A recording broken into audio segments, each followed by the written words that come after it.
అహంకారం అనేది ఎప్పుడు వస్తుందో తెలుసా? నీకు విజయాలు సులువుగా వచ్చినప్పుడు. అప్పుడే నీలో అహంకారం రావడం ప్రారంభమవుతుంది. మొట్టమొదటి విజయం సాధించడానికి నువ్వు ఎన్నో కష్టాలు అనుభవిస్తావు.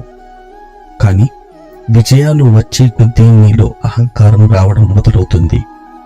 అహంకారం అనేది మనిషికి దైవాన్ని దూరం చేస్తుంది. అహంకారం ఉన్నప్పుడు మనిషి ఇంకో మనిషిని నీచంగా చూడడం మొదలు పెడతాడు.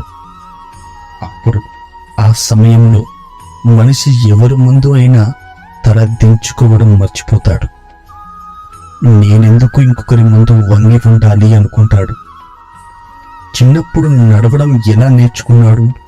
ఈ భూమి మీద వంగి కింద పడుతూ లేస్తూ నేర్చుకున్నాడు. పెద్దవాళ్ళ ఆశీర్వాదం ఎలా తీసుకుంటాము? కిందికి వంగి తీసుకుంటాము. మన నోట్లోకి ఒక అన్నం ముద్ద లోపలికి వెళ్ళడానికి కారణం రైతు.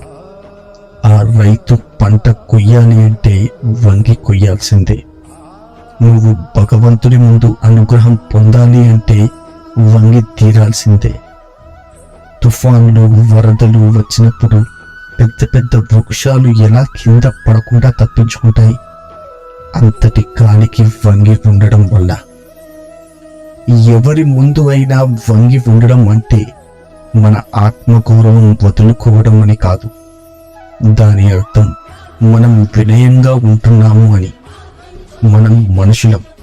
మనం ఎంత ఎదిగినా కూడా ఒదిగి ఉండాలి అనేది అవసరం.